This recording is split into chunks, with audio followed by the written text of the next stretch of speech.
Welcome to The Explainer. Today we're cracking a really interesting and, believe it or not, often misdiagnosed skin condition called Kerion Celsi.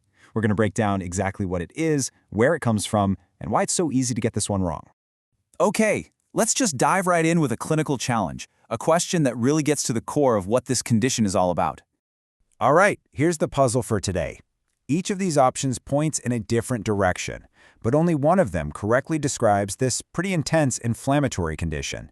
Just take a second and think about which one feels right. Okay, we're not going to keep you in suspense. The correct answer is A. Kerion Celsi is, at its heart, the acute, superinflamed form of tinea tonsurans, which you probably know as scalp ringworm. Now, for the rest of this explanation, we're going to dig into why that's the right answer, and just as importantly, why all the others are wrong. So what does that answer actually mean in the real world? Let's pull back the curtain on Kerion Celsi and go way beyond just that one-line definition. Okay, so here's the main takeaway, the absolute key point. Kerion isn't just a simple fungus doing its thing. No, it's the body's own immune system launching this massive, over-the-top counterattack against the fungus. It's that intense reaction that causes the really dramatic symptoms we see. Now this slide is super important because it explains exactly why option B was wrong.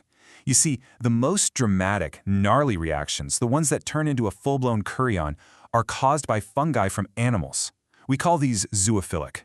Our immune system spots them and thinks, whoa, this is not supposed to be here, and just goes on an all-out assault. On the other hand, fungi that have adapted to living on humans, they tend to cause a much quieter, less dramatic infection. And this breaks down exactly how it happens step by step. First, the fungus sneaks into the hair shaft. Then, the immune system's lookouts, the T cells, sound the alarm. And that triggers a massive response, a flood of neutrophils rushing to the scene. But the response is so huge, so intense, that it's actually the body's own defense system that ends up destroying the hair follicle. That's what creates the pus-filled lesion and puts the person at risk for permanent hair loss. So what are you actually going to see when you look at a patient?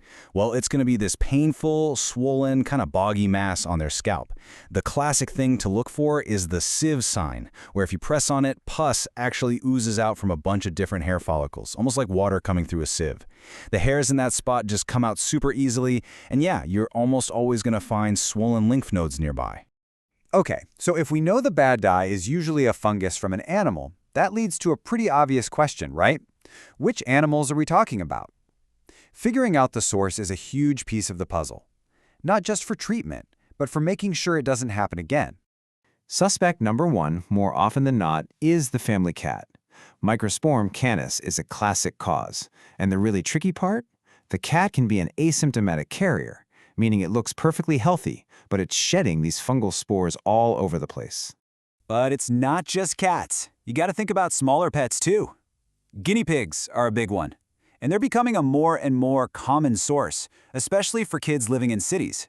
Now, unlike cats, the guinea pig will usually show signs itself, like little circular patches of hair loss. And if you're out in a more rural area, you absolutely have to consider cattle.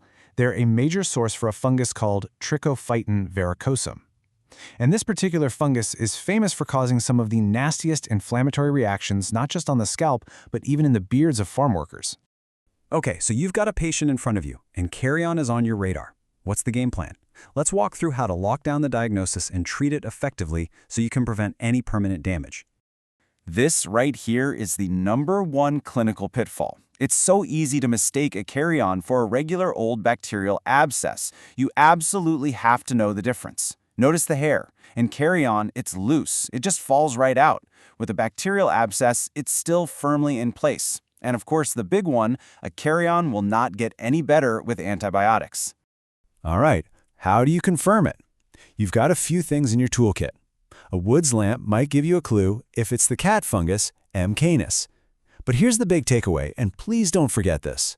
Don't get faked out by a negative microscopy test. The inflammation can be so intense that it actually destroys the fungus you're looking for under the microscope. That makes a fungal culture your absolute gold standard. It's essential. When it comes to treatment, you have to go big and you have to go systemic. Topical creams alone, they're basically useless here because the infection is way down deep in the hair follicle. Oral antifungals are an absolute must. And here's a real pro tip. Think about adding a short course of oral corticosteroids. That can massively knock down the inflammation, which is what's causing the real damage, and it could be the key to saving that person from getting permanent, scarring hair loss. Whew, okay, we've gone through a lot, so let's boil it all down and lock in the most important high-yield points you need to remember. Seriously, if you only remember a handful of things from this, make it these 6. Keratin is acute and inflammatory. It's usually from an animal. Look for that sieve sign.